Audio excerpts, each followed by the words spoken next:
a todos.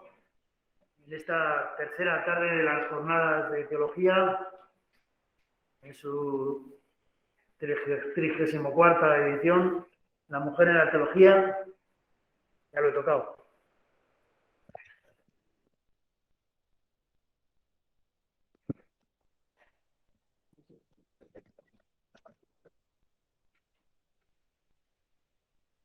Lo vamos. Muy bien, pues como estábamos diciendo, buenas tardes a todos y bienvenidos y nuevamente agradecido por vuestra presencia en estas jornadas de teología. Hoy contamos con Marta María Garre Garre, que es profesora en la Universidad Católica San Antonio de Murcia y colaboradora en esa reflexión teológica franciscana con el Instituto Teológico de Murcia. Como voy a decir mañana, tanto por la ponente de mañana como por la de hoy, para el Instituto Teológico es una gran alegría poder contar en una jornada de teología con dos profesoras del Instituto Teológico. ¿Por qué? Porque os habéis formado aquí, porque habéis crecido en la formación teológica franciscana con nosotros, desde los principios. Y cuando uno va creciendo en esto y hace su propia reflexión teológica, eso para todos los que formamos el Instituto Teológico es un gozo y una gran alegría. Por eso, por muchas cosas que yo pueda decir presentando a la ponente de esta tarde, eso es lo primero que debemos decir, porque los que aquí hemos sido directores del instituto y los que vendrán, si alguno les deja, pues nos sentimos orgullosos, el padre Fernera, el padre Pedro Riquelme y yo mismo. Presentando a Marta María Garre Garre, decir que Marta es murciana, es licenciada en Derecho por la Universidad de Murcia, realizó el bachiller en Teología, licenciatura en Estudios Eclesiásticos, máster universitario en Teología también por la Universidad de Murcia, licenciatura en Teología Fundamental en el Instituto Teológico de Murcia y doctora en Teología Fundamental en la Facultad de Teología de la Pontificia Universidad Antoninón de Roma y en la especialidad de Teología Fundamental. Tiene unas cuantas publicaciones, no muchas, pero las va ampliando porque cuando uno comienza la teología pues tiene que ir poco a poco. En esa reflexión trabaja de un modo especial en el ámbito de la secularización y el franciscanismo, lo cual es siempre un punto de reflexión importante. Ha participado de una manera especial en varios congresos, resaltando de un modo especial el que estuvo presente en la 14ª Asamblea General de Ministros Provinciales de la Unión de Frailes Menores de Europa, en Palermo, en el año 2019, y en la 16ª Jornada de Teología Fundamental que organizó la Facultad de Teología de la Universidad de Santa Marta. También resaltar el curso de Neumatología Franciscana, resaltarlo porque dentro del franciscanismo este curso llamó mucho la atención, ya que hacer un curso de Neumatología Franciscana no es algo a lo que se atrevan muchos, porque no hay casi nada publicado. Entonces, dar un curso sin tener unas publicaciones que te avalen es complicado. Bueno, pues ella se atrevió y lo dio y llamó mucho, fue importante la repercusión que este curso tuvo.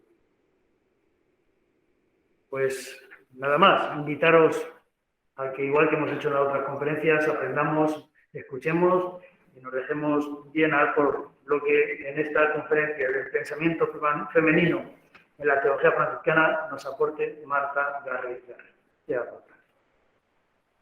Pues muchas gracias. ¿Se oye bien? ¿Sí? Muchas gracias, Miguel Ángel, por la invitación. Y muchas gracias también a todos vosotros por estar aquí esta tarde en esta casa franciscana. Y digo casa porque la verdad es que es lo que uno siente cuando viene aquí, cuando está aquí. Y además, pues yo, como ha dicho el padre Miguel Ángel, pues puedo hablar también como alumna. Todos mi formación, mis estudios teológicos los he hecho aquí. Y bueno, dicho esto, pues voy a pasar a presentaros la tarde de hoy. Si esta semana, hemos estado hablando estamos hablando de la mujer en la teología, Pues la charla de esta tarde va a ser un pequeño reconocimiento, y digo pequeño porque son 45 minutos los que voy a hablar. Como os digo, un pequeño reconocimiento a todas aquellas mujeres franciscanas que se han atrevido a escribir, a hacer teología, y sus escritos han sido publicados. Forman, por lo tanto, parte de la teología franciscana. Y siguiendo el esquema, entonces, como tenéis aquí, voy a seguir el mismo esquema que tenéis delante, que se ha repartido en las hojitas.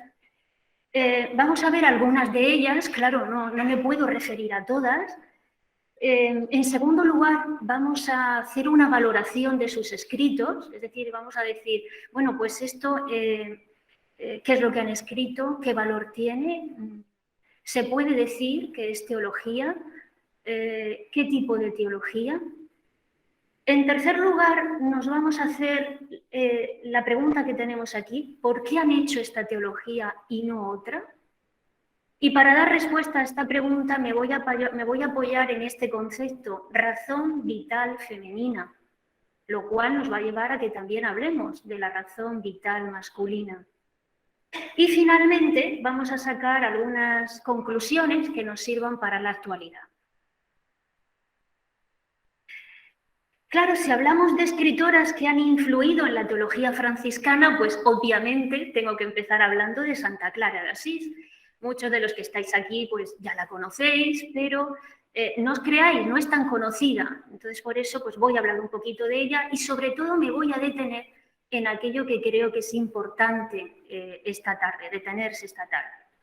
Bien, pues Clara puede ser catalogada dentro de las escritoras místicas del siglo XIII, junto a Matilde de Basterburgo, Matilde de Harbour, todas son místicas cistercienses del siglo XIII, Gertrudis la Grande, que es del siglo XIV, Ángela de Foligno, esta fue terciaria franciscana, mística también, siglos XIII-XIV, aunque, a diferencia de todas ellas, su obra literaria, la de Clara, ha sido muy poco estudiada y menos aún difundida hasta hace pocos años.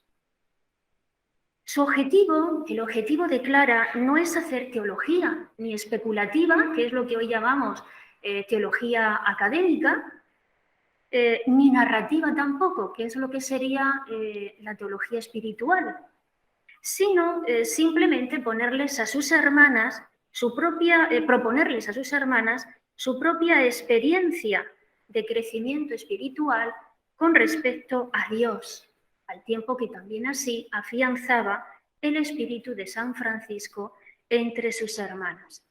Pues bien, se le reconocen 7 escritos en los cuales se observa en 3 de ellos, en la regla, el testamento y la bendición, escritos que tiene San Francisco también y además con el mismo nombre, una gran afinidad, como os digo, con estos escritos paralelos de San Francisco, tanto en la estructura literaria como también en expresiones que se repiten casi al pie de la letra.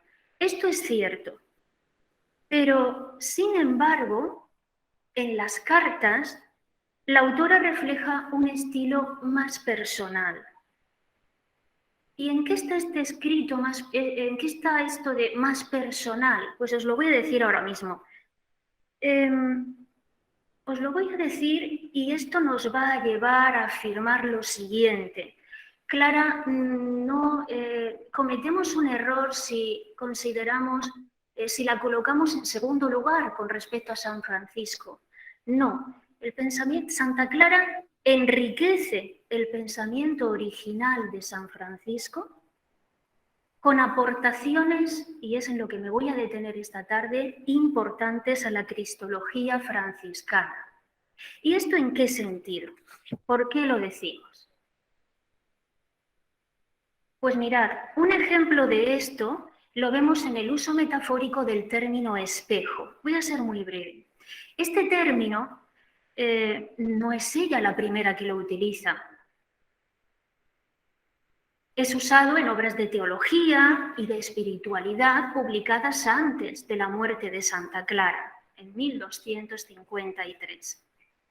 ¿Qué era esto de espejo? Pues tenemos, por ejemplo, el Speculum Virginis, que es el espejo de las vírgenes, que bueno, pues era una guía espiritual para las religiosas que en el claustro vivían su consagración esponsal. Entonces, en este sentido, como era una guía espiritual, por eso se llamaba espejo. Hugo de San Víctor y San Bernardo de Claraval, siglos XII, 11, 12, también utilizaron este término. Unas veces aplicado a un libro, como podía ser pues, un comentario a la regla de San Agustín, a la Sagrada Escritura, o bien pues, podía tratarse simplemente de la vida de hombres y mujeres santos que con sus testimonios podían edificar espiritualmente a todo aquel que leyera y escuchara estos textos. Entonces, por esta razón se llamaban espejos. Pues bien, Santa Clara también utilizó este término de espejo, al igual que estos autores, y a diferencia de San Francisco, que no lo hizo, lo cual nos hace pensar que, aunque no fue una persona de estudios, como tampoco lo fue San Francisco, estudios reglados, académicos, sí que fue una mujer instruida. Escuchaba la liturgia, la meditación de la Escritura, los santos padres y sobre todo, pues, con toda seguridad que escuchó predicaciones o sermones sobre estos argumentos en la línea de la mística esponsal. Pues bien, como os digo, ejemplo de esto es el uso del término espejo en las cartas que escribe a Santa Inés de Praga.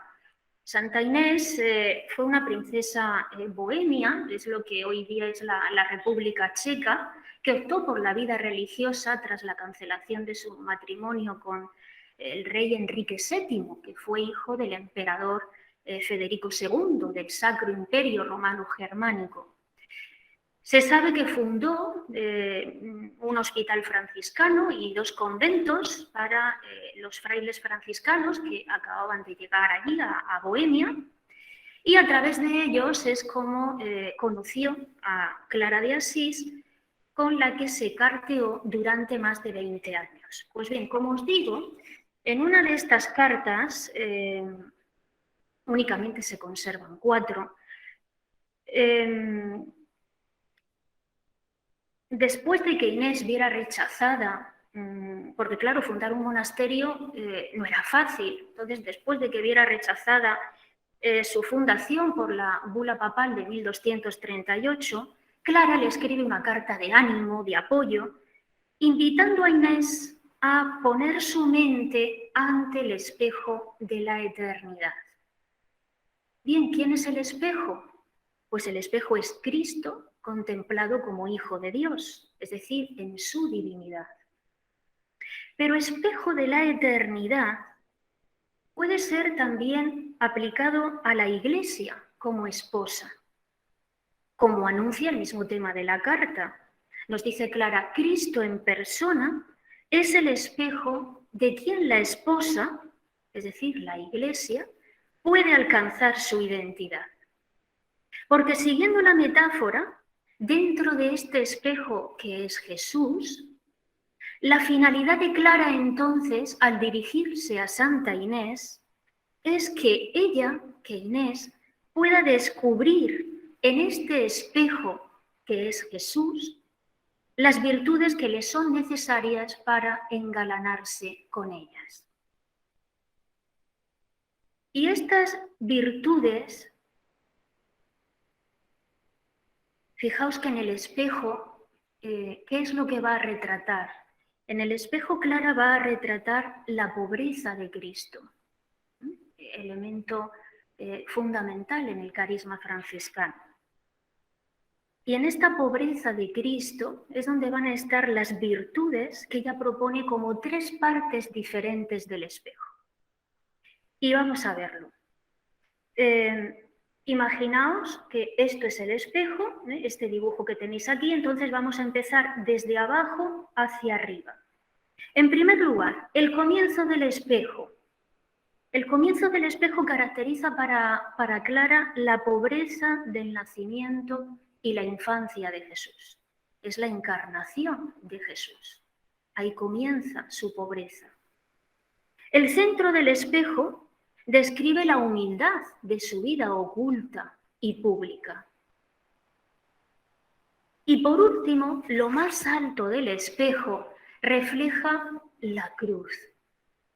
Es decir, el grandísimo amor inefable de aquel que se ofreció en la más infame de las muertes, que es la cruz.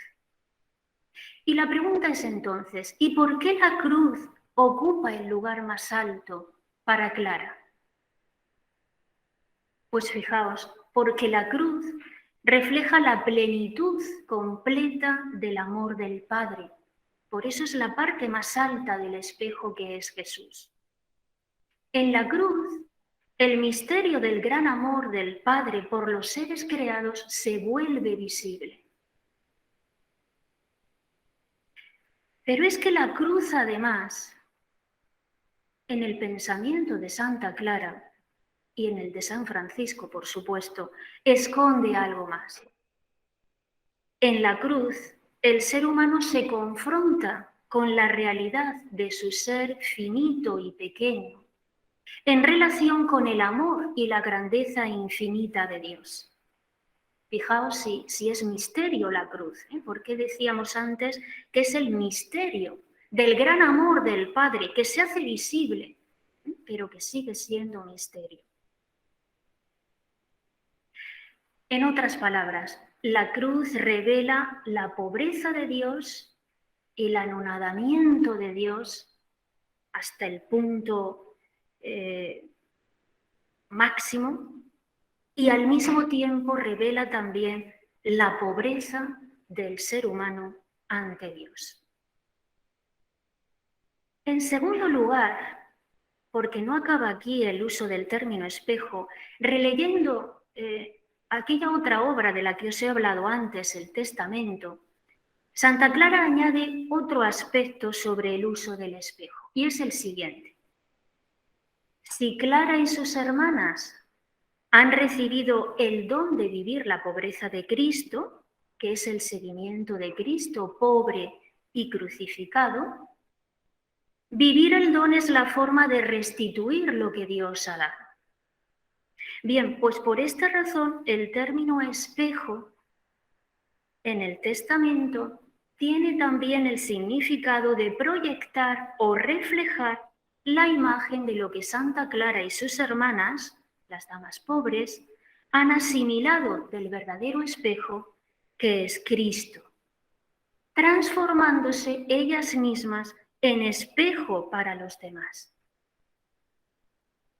Por lo tanto, ahora el espejo ya no es Cristo, sino que es Clara y sus hermanas porque se han comprometido a vivir la pobreza de Cristo que tiene su culmen en la cruz.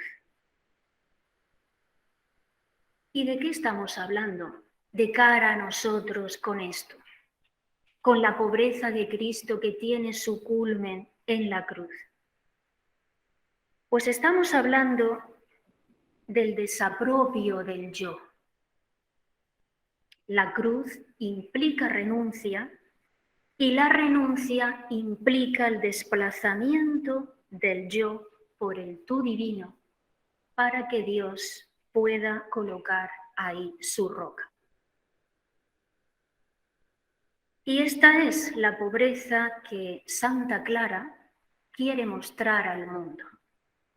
Esta es la razón por la que Clara y sus hermanas se desapropian de todo y confían su vida ciegamente a la providencia de Dios. El mensaje es: vivir la pobreza de Cristo es, por tanto, posible. En resumen, ¿por qué os digo esto? Pues porque si os dais cuenta, el hilo teológico que estructura el carisma franciscano Hemos hablado del seguimiento de Cristo, pobre y crucificado. Hemos hecho hincapié en aquello que tanto estupor y admiración causan tanto San Francisco como Santa Clara, la pobreza de Cristo. Y eso Clara lo ha sintetizado en el uso del espejo. Bueno, pues ahí tenemos un ejemplo de su sensibilidad literaria, de su profundidad de pensamiento, de su reflexión de las Escrituras. Por eso os digo, y para concluir, que los escritos de Clara tienen el valor añadido de que pueden considerarse como fuentes complementarias de primer orden que iluminan y que amplían el pensamiento original de San Francisco y de los ideales que animaron su fundación. Bien, pues dejamos aquí a Clara y vamos a seguir con otras escritoras franciscanas. Ahora ya nos colocamos en los siglos XV hasta prácticamente la actualidad, siglo XX. Fijaos que a partir del siglo XV, quedaos con este dato. María Victoria Triviño, que es de la Orden de Santa Clara, con motivo del 8º centenario del nacimiento de Clara, publica una antología editada por la BAC, que la tenemos aquí, en la que recoge solo entre las clarisas, fijaos, solo entre las clarisas, 75 escritoras que durante 6 siglos, del XV al XX, han dejado ejemplares de diversos géneros literarios. La mayor parte de ellas, aunque conocidas e influyentes en su época, han permanecido eclipsadas y silenciadas en archivos conventuales o ignoradas también en bibliotecas públicas durante los 2 últimos siglos. Por eso apenas son conocidas. Y os voy a nombrar pues alguna de ellas. En primer lugar, la lista va encabezada por Isabel de Villena. Esta mujer, siglo XV, es la primera escritora medieval en lengua catalana. Su obra más famosa fue La Vita Christi, cuya impresión se debió a Isabel la Católica y puede decirse que es un anticipo, esta obra, La Vita Christi, de la obra espiritual de Santa Teresa de Jesús. Otra no menos insigne, predicadora castellana, es la que tenéis ahí, Juana de la Cruz Vázquez, o conocida también por la Santa Juana. Bueno, pues esta fue nombrado párroco por el cardenal Cisneros, fue aclamada por el pueblo como santa y doctora, y como detalle acudían a escuchar sus sermones pues tanto el cardenal Cisneros, el emperador Carlos V, don Juan de Austria, el gran capitán, etc. Magdalena de la Cruz, esta ya es un poquito posterior, siglo XVI, siglo XVII, domina en ella el estilo alegórico espiritual. La causa inmaculista está presente siempre en su obra, de manera especial en La Floresta, y bajo el género literario de la revelación, nos vamos a referir después a este género, Escoto y el mismo San Francisco están presentes, así como toda la orden que aparece bendita y premiada por servir diligentemente a esta causa. Otra que seguramente sí que conoceréis un poquito más es la beata María Ángela Storch. Es una mística también cuyos restos se conservan incorruptos aquí en Murcia. Otra que también os pongo aquí es Eulalia Ancizu y Vila. Esta ya es del siglo XIX y fijaos, fallece en el 1916. Esta nos ha dejado escritos de varios géneros dentro de la teología histórica, la geografía, es decir, las vidas de santos. Y os pongo un ejemplo. Con motivo de la canonización de San José Oriol, se le encargó una geografía divulgativa que fue publicada en catalán y en castellano y el mérito que se le atribuye es que estaba muy bien documentada históricamente. Por eso os he dicho que nos ha dejado obras de nivel dentro de lo que es la teología histórica.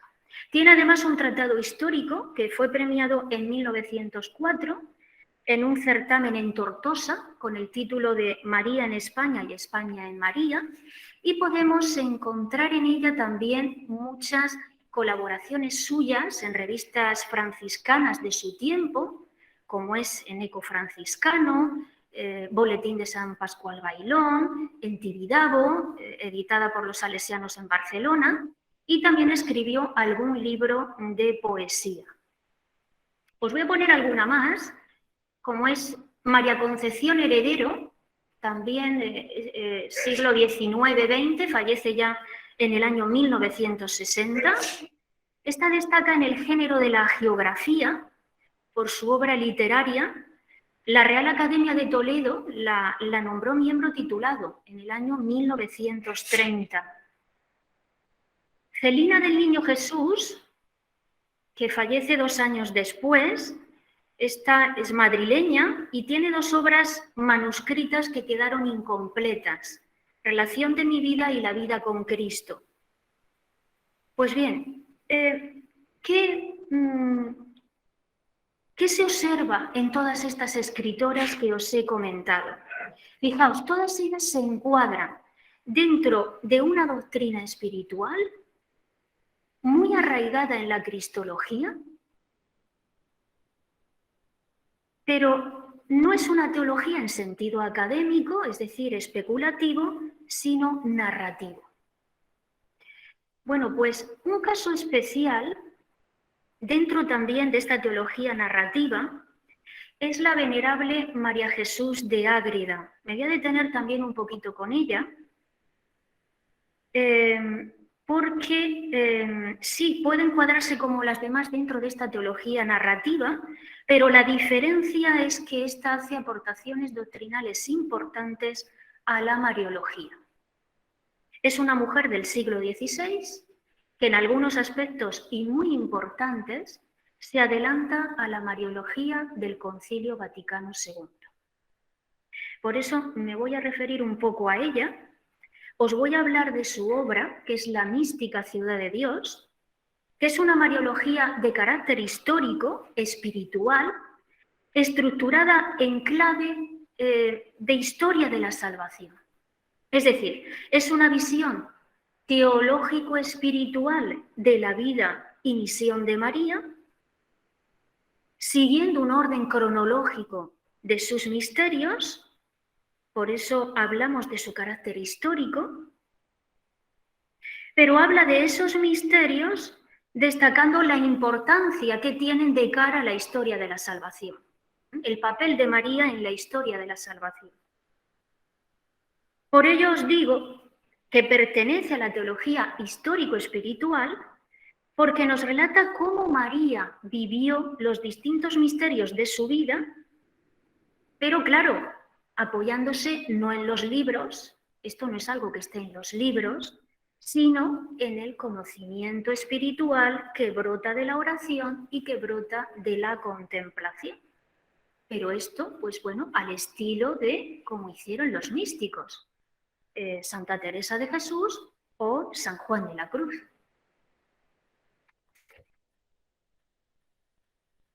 De ahí que el padre Enrique Llamas, de la Orden de Carmelitas Descalzos, siendo presidente de la Sociedad Mariológica Española y profesor emérito de la Pontificia de Salamanca, dijera que La mística ciudad de Dios no es un libro de revelaciones, y aquí es donde se puso en un principio el problema, sino una teología mariana, en parte fruto de la ciencia, pues es una mujer que estuvo lo suficientemente instruida, si no, no hubiera podido escribir esa obra. Es un buen tomo, y lo tenemos aquí también en la biblioteca.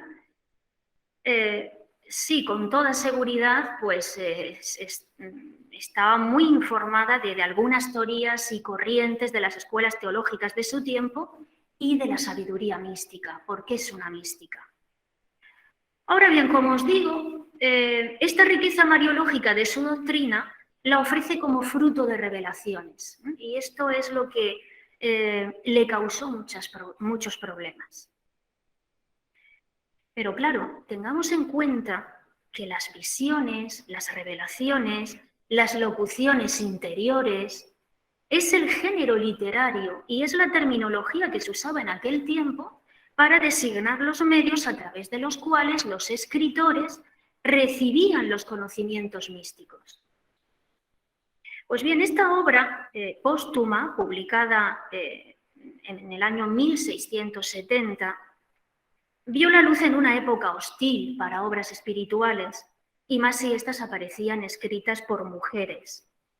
Por esta razón os voy a contar un poquito lo que pasó con su obra. Al poco tiempo de su publicación, la Inquisición embargó los volúmenes publicados, que mantuvo durante algún tiempo cerrados a la lectura, pero el suceso más importante y de mayor repercusión no fue la Inquisición, sino que fue la condena que dictó la Universidad de París, año 1695, contra algunas proposiciones de la mística Ciudad de Dios y en general contra la obra misma. ¿Cuáles eran las acusaciones? Pues que la obra contenía numerosas revelaciones privadas, lo que os he dicho, a las que se concedía autoridad y valor para la Iglesia, lo cual pues, era contrario a la Escritura y a las disposiciones de la misma Iglesia. También que contenía muchas afirmaciones calificadas como herejías, como erróneas. Y lo cierto es que, aunque estas acusaciones no tenían fundamento objetivo, sí que ejercieron una fuerte influencia en la mariología de los siglos XVIII y XIX, y este ambiente es el que ha prevalecido hasta nuestros días. Pero ¿dónde estuvo el verdadero conflicto con la mística Ciudad de Dios? Pues el verdadero conflicto no fue que fuera un libro de revelaciones. El verdadero conflicto, que es lo que no se dice, pero sí que nos lo cuenta el padre Enrique Llamas, es el que hay entre dos escuelas de espiritualidad y entre dos concepciones distintas del modo de entender el misterio de María. Por un lado los inmaculistas y por otro lado los maculistas. Es decir, los que estaban a favor de la Inmaculada Concepción como consecuencia de la preservación de todo pecado de María y los que estaban en contra. Bueno, pues segundo paso, en el año 1992, se examina de nuevo la doctrina de la mística Ciudad de Dios, se reúne una comisión para este fin y se dice: no contiene verdaderos errores doctrinales, es decir, contradice la acusación de la Universidad de París, 1695, pero la imagen que nos ofrece de la Madre de Dios contrasta con la de la Sagrada Escritura y, por tanto, no es compatible con la Mariología del Vaticano II. Claro, el padre Enrique Llamas se pregunta lo siguiente, vamos a ver, no contiene verdaderos errores doctrinales ni herejías, pero sí que la imagen que nos ofrece de la Madre de Dios contrasta con la de la Sagrada Escritura. ¿Qué pasa aquí? Algo falla. Entonces, esta es la razón por la que publica en el año 2006 un ensayo que consiste en analizar la doctrina mariana de la mística Ciudad de Dios a la luz de la Mariología del Concilio Vaticano II. Conclusiones a las que llega: la Mariología de la mística Ciudad de Dios es plenamente compatible con la Mariología del Concilio Vaticano II y hace una enumeración de datos coincidentes entre la mística Ciudad de Dios y el texto del Vaticano II. Si queréis saber más sobre esto, el libro lo tenemos aquí, el ensayo del padre Llamas, o bien si después queréis que os comente alguna cosita, de momento yo lo dejo aquí. Valoración de sus escritos. Bueno, pues recordemos, y os hago, es la segunda vez que os digo esto porque nos va a servir para lo que vamos, para el final. Recordemos que todas estas escritoras se encuadran, por lo tanto, dentro de lo que hemos llamado esa doctrina, esa teología espiritual, sí, muy arraigada en la cristología, pero es cierto que sigue siendo una teología espiritual, no en sentido académico, por lo tanto, sino narrativo. Y hemos exceptuado a Santa Clara de Asís porque hace aportaciones importantes a la cristología de San Francisco, y exceptuamos también a la Madre Ágreda porque su obra contiene aportaciones doctrinales importantes a la Mariología. Bien, pues teniendo esto, no olvidando esto, vamos al siguiente punto. ¿Por qué hicieron esta teología y no otra? Yo, para contestar a esta pregunta, me he inspirado en una charla que escuché a la doctora Nieves Gómez Álvarez. Ella es investigadora de la mujer en la obra de Julián Marías, al que nos vamos a referir después. Y creo que la clave va a estar en este concepto, razón vital femenina. Vosotros después me diréis. Bien, como decía Ortega y Gasset, Julián Marías será discípulo de Ortega y Gasset, filósofo español, casi contemporáneo a nosotros, fallece en el año 1955. Fijaos en esta frase. Él decía que cada hombre, cada mujer, tiene una misión de verdad, porque donde está mi pupila, no está otra. Y en este sentido, él va a afirmar lo siguiente: cada vida es un punto de vista sobre el universo. Esta frase la dice en su obra Meditaciones del Quijote. No sé si conocéis su frase famosa: yo soy yo y mi circunstancia, y si no la salvo a ella, no me salvo yo. Bueno, pues la dice en esta obra. ¿Qué significa circunstancia? Pues literalmente lo que está alrededor.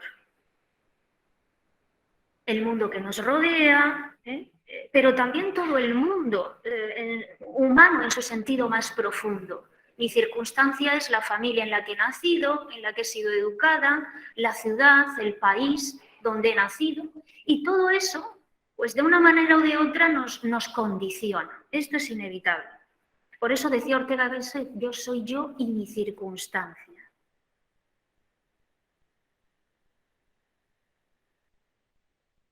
La realidad circunstante, por lo tanto, forma la otra mitad de mi persona.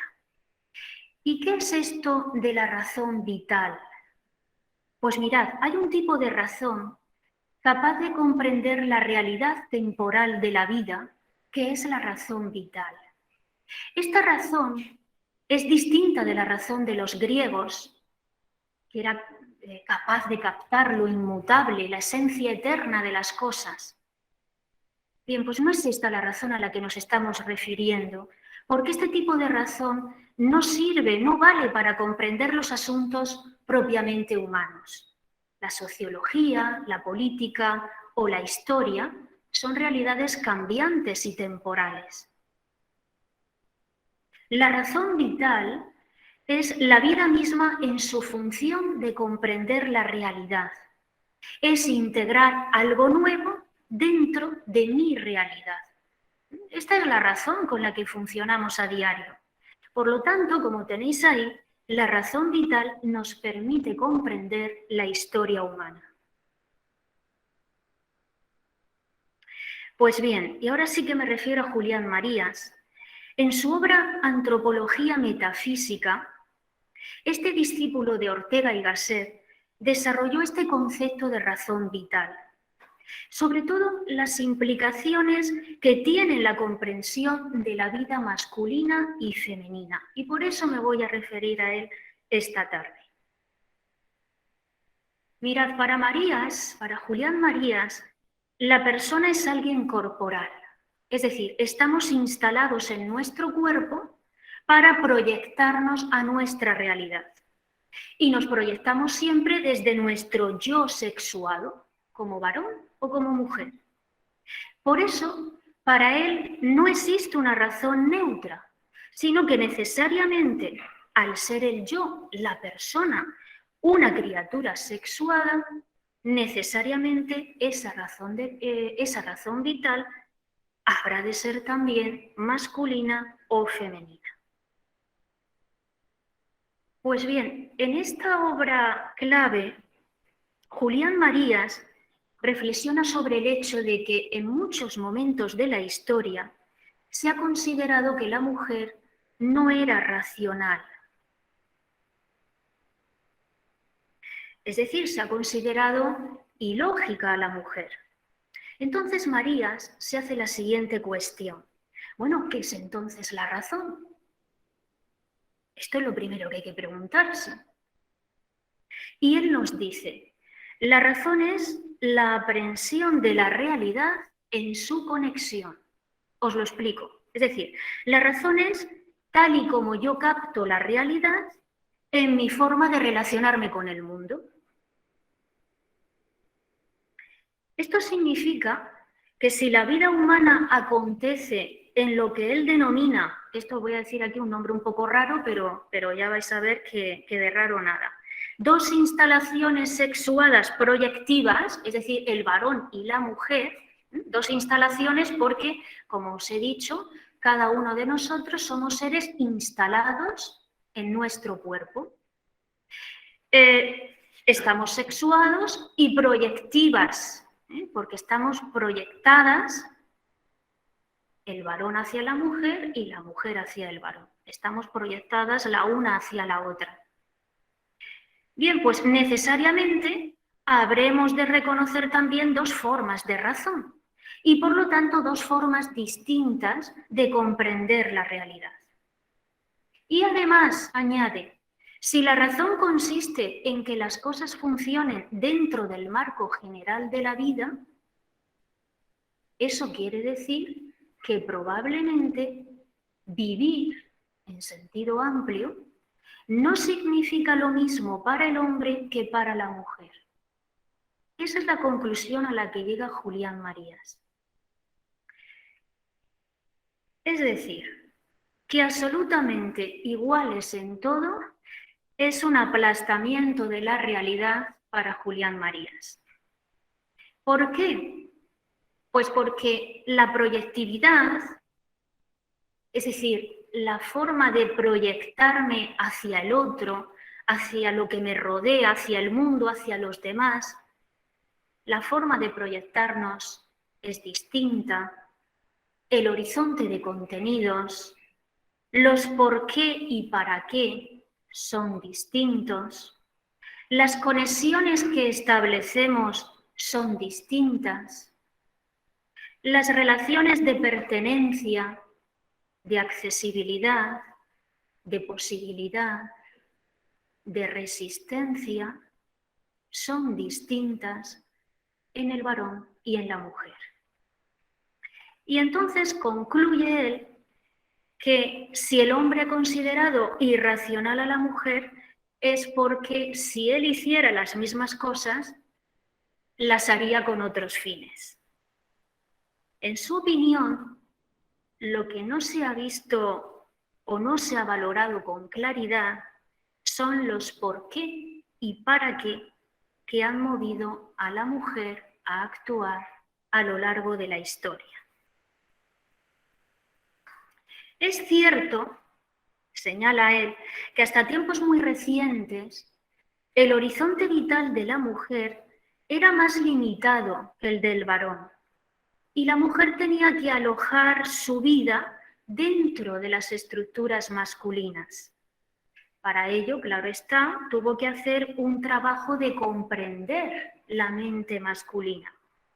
Y esto para Julián Marías, que lo dice en el año 1970, es muy valioso, porque esto le dio a la mujer un gran conocimiento práctico sobre la razón masculina.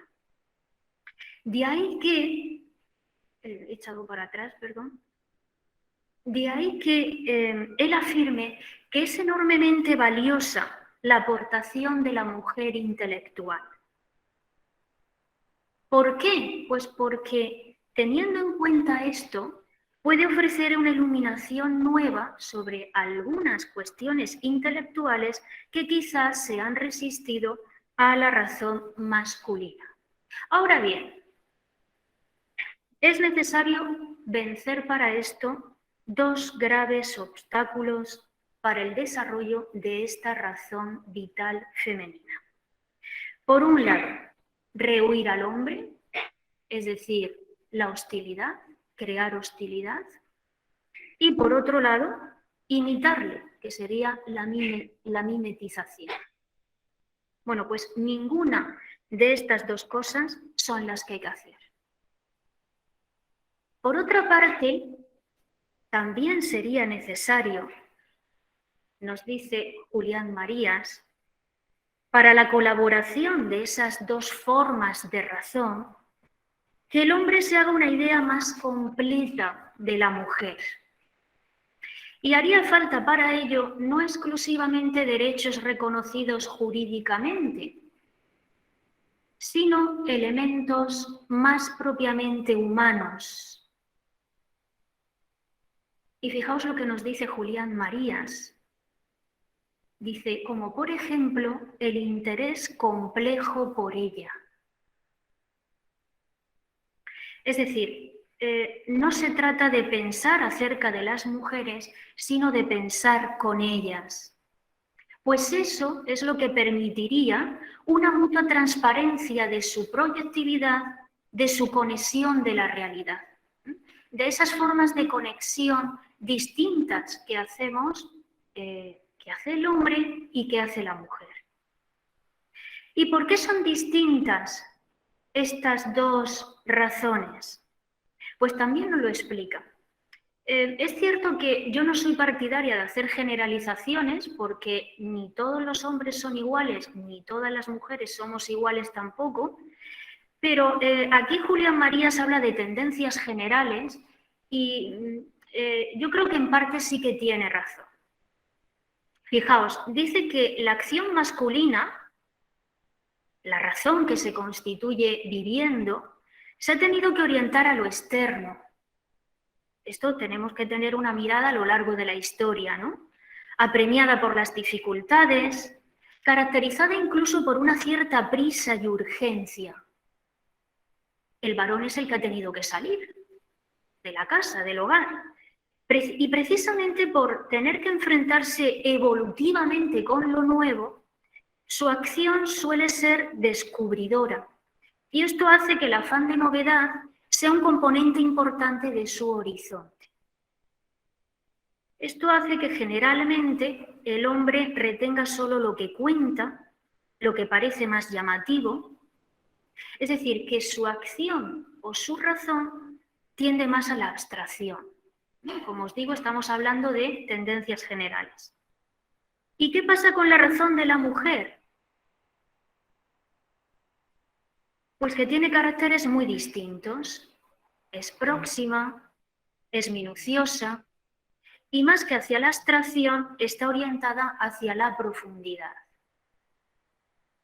Por otra parte, la prisa ha tenido mucha menor relevancia dentro de la vida femenina.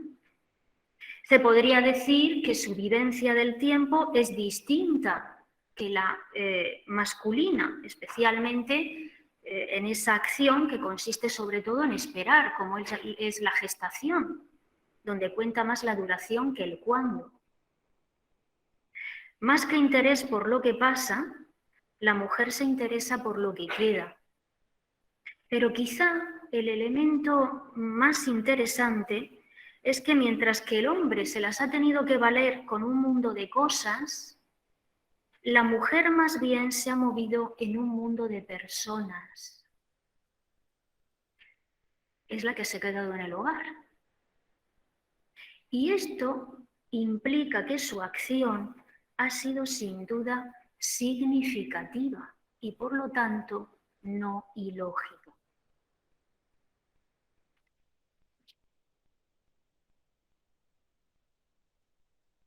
Bien, pues esta, en mi opinión, puede ser la clave que nos explique por qué las primeras mujeres cristianas no se dedicaron a hacer teología en el mismo sentido que la hicieron los hombres.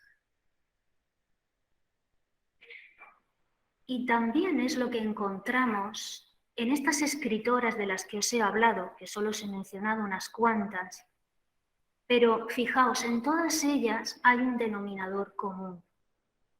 En todas ellas predomina el arte de expresar la vivencia. ¿Y esto por qué? Pues por el rol que yo creo que aquí influye mucho, y le doy la razón a Julián Marías. El rol que ha cumplido la mujer a lo largo de la historia y que ha ido formando esa razón vital. Claro, obviamente, pues hoy día el rol de la mujer ya no es el mismo y el tipo de teología que hace la mujer pues es el mismo que el que puede hacer el hombre.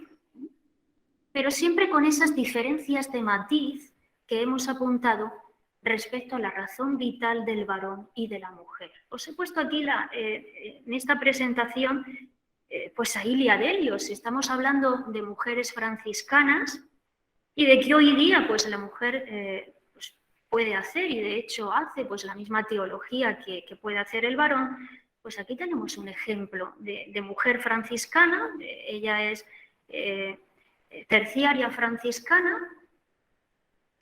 es catedrática y directora del programa de estudios católicos de la Universidad de Georgetown, fue premio Templeton en el año 2000, se mueve muy bien en el campo de la ciencia y de la fe. Aquí tenemos una obra suya, Cristo en Evolución, donde a mí me gusta, donde aúna muy bien lo que es la cristología franciscana y esa visión del universo congruente con lo que nos dice la ciencia. Desarrolla lo que es la cristogénesis de Teilhard de Chardin, es decir, por qué trata de explicar el por qué tanto la creación entera, ahí por lo tanto está incluido el mundo y nosotros, en qué medida estamos orientados hacia Cristo. Es lo que dice San Pablo, ¿no? La creación entera, no solamente nosotros, está orientada hacia Cristo, ¿no? Pues, ¿en qué sentido? ¿En qué sentido esto hay que comprenderlo y cómo se articula con la visión congruente hoy día del universo que nos dice la ciencia? Pues bueno, muy, muy interesante en este campo esta mujer. Entonces, como os digo, ¿dónde podrían estar las diferencias hoy día? Pues diferencias de matiz, en esto que os he dicho antes, que es lo que conforman la razón vital femenina y la razón vital masculina. Y finalmente, quiero terminar con un apunte de Julián Marías, que es lo siguiente. Él se pregunta hasta qué punto la amistad es importante en nuestras vidas, es decir, en la construcción de nuestro yo. Para el filósofo español, la amistad es un tema antropológico en su obra. ¿Esto qué es lo que quiere decir antropológico? Pues antropológico es todo aquello que hace al hombre y a la mujer más humanos. Entonces, por esta razón, en su opinión, sería precisa una integración de esas dos formas de razón para poder tener una imagen más completa de la realidad y, sobre todo, para poder comprender mejor el mundo humano. la realidad humana. Y esta integración, nos dice él, pasa necesariamente por la amistad. Es decir, una amistad que nos permita conocer al otro antes de juzgarlo.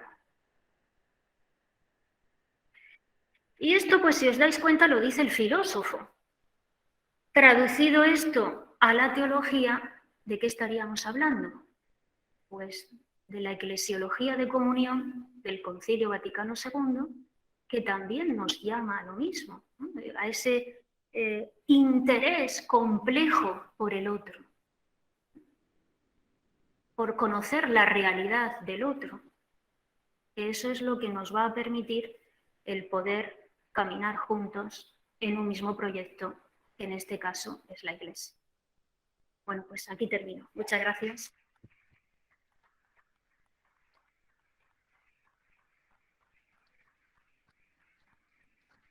Muchas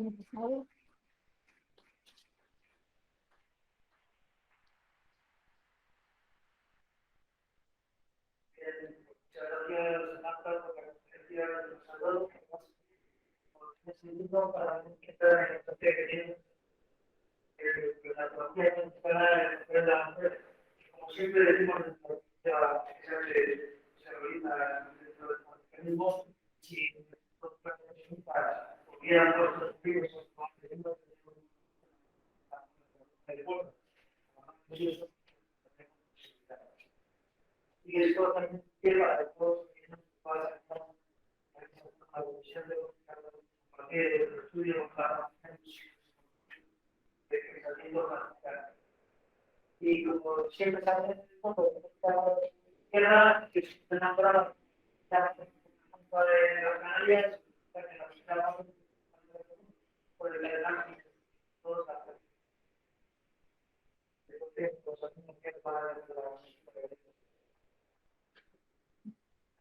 bueno, pues damos todo de preguntas, según que preguntar la cuestión.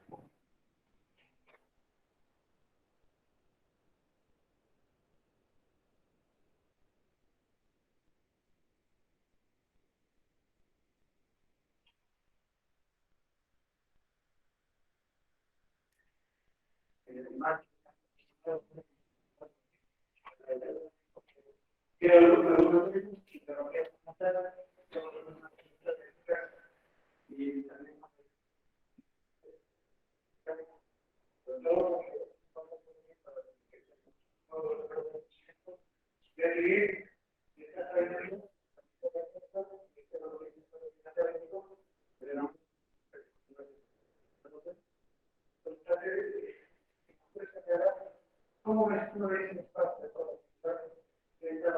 todas las herramientas de seguridad de la visión para que y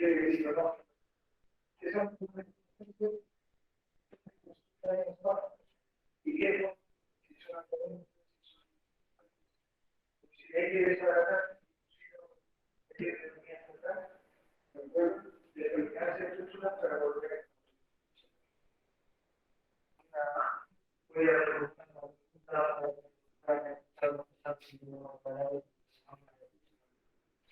y ha llegado así de parte de continuar la técnica de la persona y la reproducción cada cosa. Bueno, pues no es fácil, ¿eh? La pregunta que me has hecho.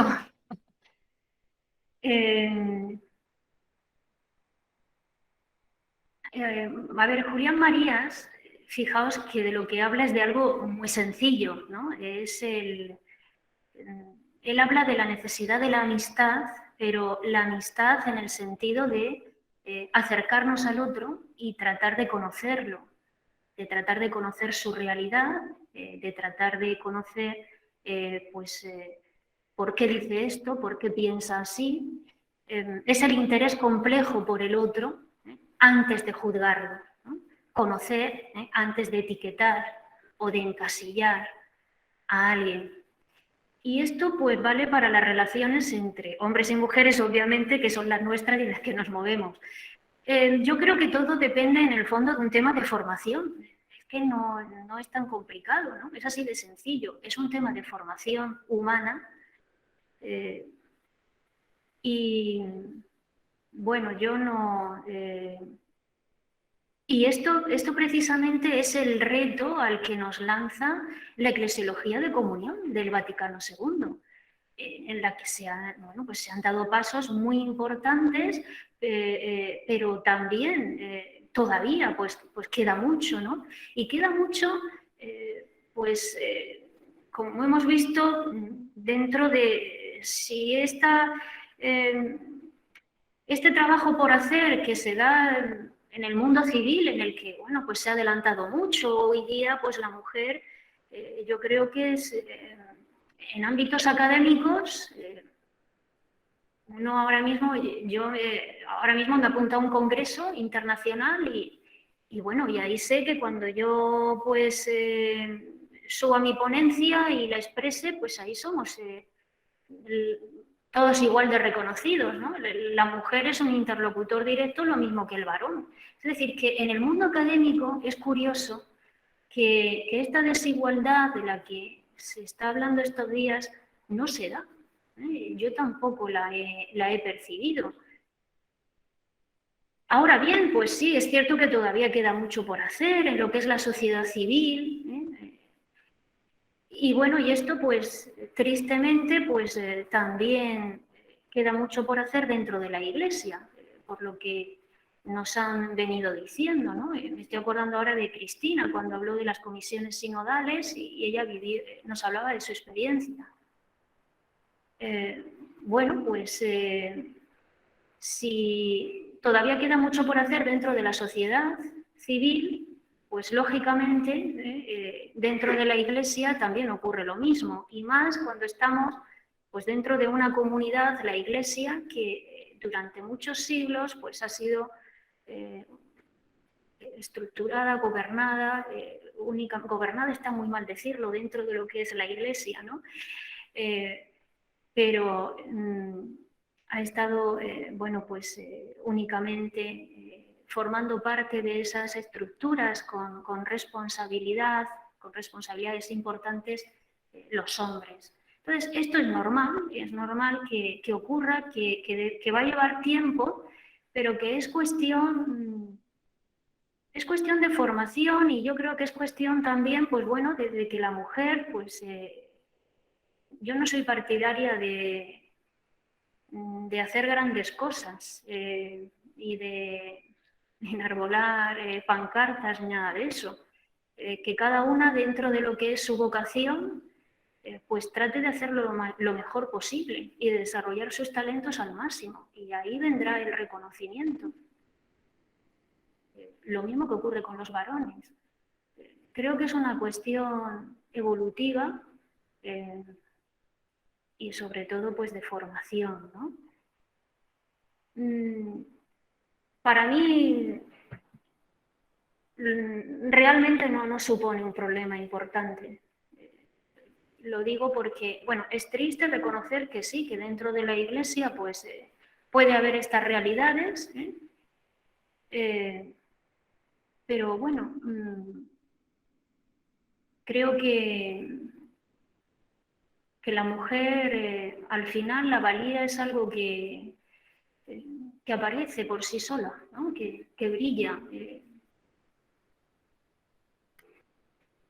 En fin, no sé si te habré respondido bien, pero...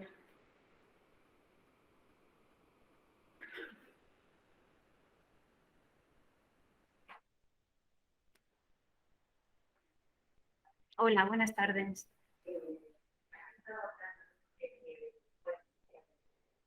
Quizás el concepto de adopción, de evolución de nombre y al mismo tiempo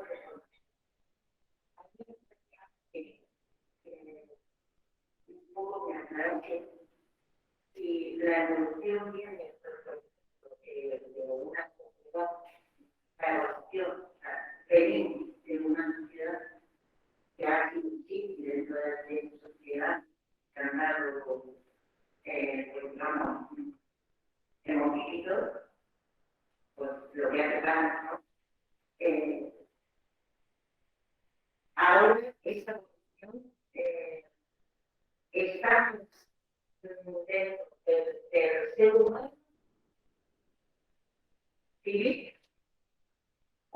ser humano religioso y cuando has hecho referencia a la formación,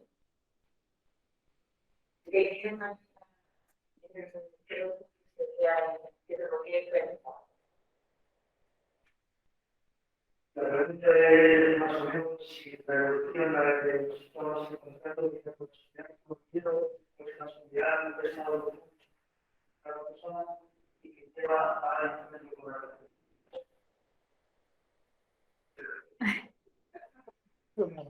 Pues mm,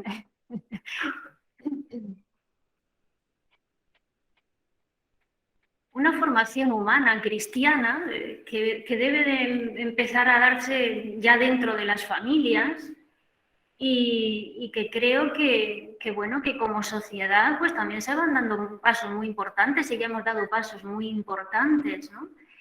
Pero claro, dentro de la Iglesia, que me imagino que es donde tú estás centrando el problema, pues, como os digo, es una llamada que todos tenemos por la igualdad básica fundamental que hemos recibido del bautismo.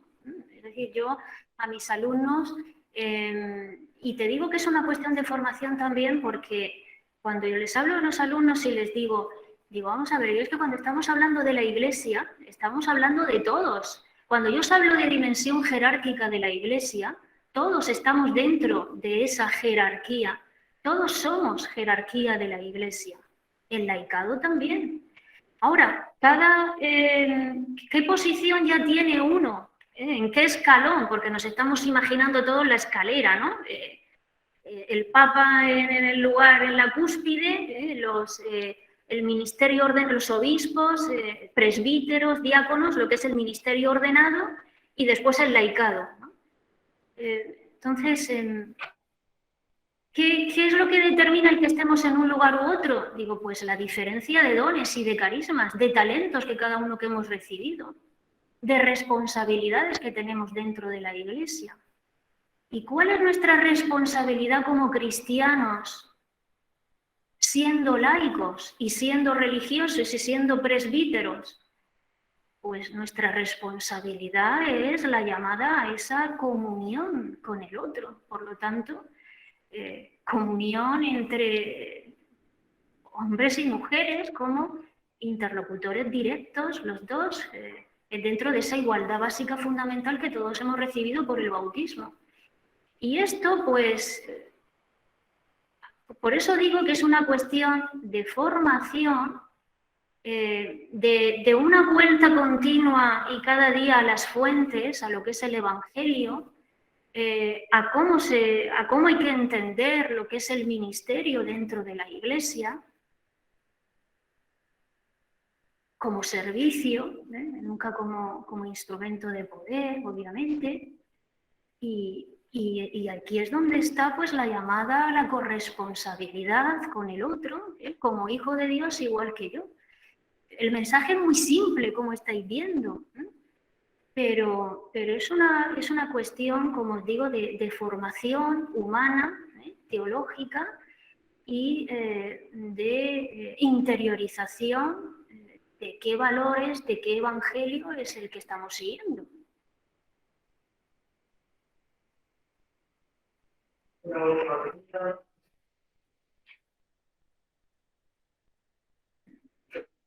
Hola, buenas tardes. Yo tendría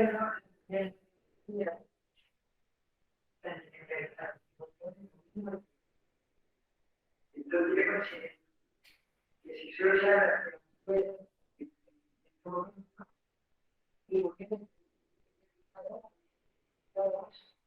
que la imagen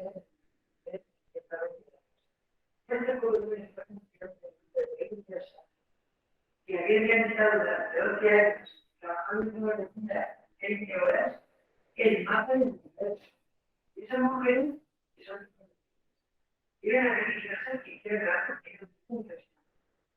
Pero yo creo que siempre, en todas las edades, habrá personas que estamos bien en serio de la cultura, que se apuntan a Dios, de Dios, y Y todo esto, pues no sé, a ver si hay una mujer libre, más o menos joven. Considero que dos jóvenes tienen una relación maravillosa, se apoyaron y se entraron. El problema y yo creo que siempre es para mí la mujer tiene que puede ser protagonista, aunque sea que sea que uno considera. Y yo considero que cada uno de sus en función del punto que venga de aquí, pues su responsabilidad es a importante la fe y el mensaje de Jesús. Y por supuesto, el mensaje de María y que debe ser lo que nos gustó, y que es una fe que puede hacer ahora. Esa es solamente mi opinión. Y bueno, me ha parecido un poquito todo muy bien expresado, y no, eso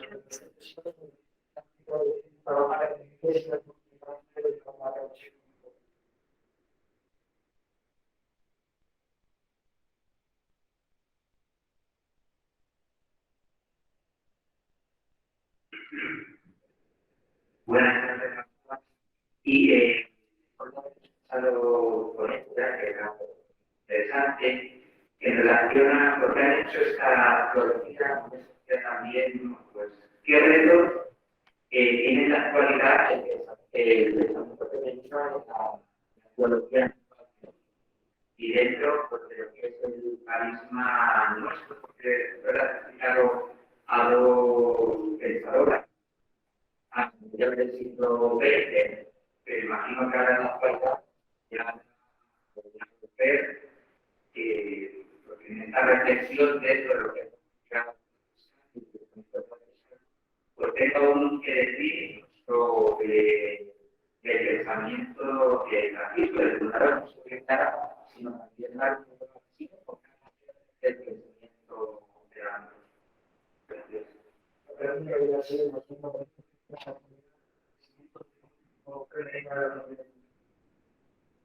Pues muchísimos, ¿eh? Parece que se hacen de esto, ¿no?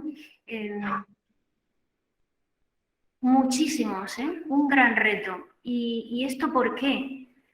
Pues para mí la teología franciscana, ante todo, tiene la misión de ser una teología de la inclusión. Y fíjate esto, la relación que guarda con lo que estamos hablando hoy, ¿no? Lo que queda por hacer en esa eclesiología de comunión.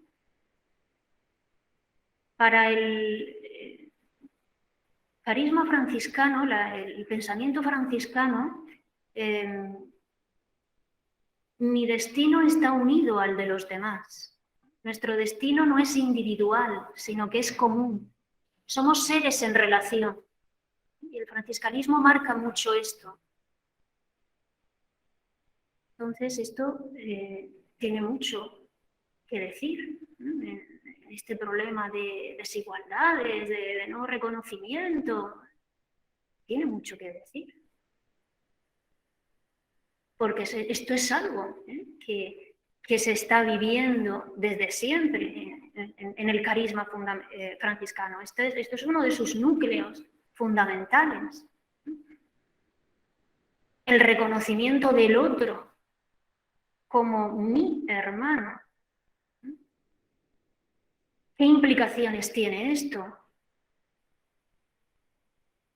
En la misma cristología, en el campo de la cristología incluso cósmica, de la que se está hablando mucho, fe y ciencia, que a mí ese campo me gusta muchísimo.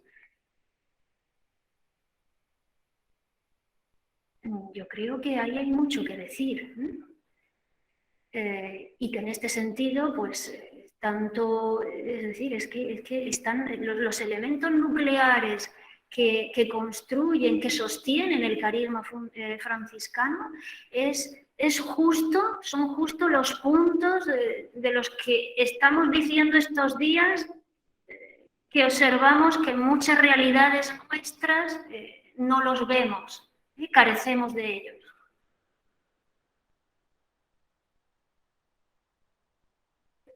Muy bien, pues agradecemos la falta de las preguntas y la participación de la participación que podéis a los padres de manera creo que está la ponencia de Pilar Sánchez Hernández, otra mirada a la historia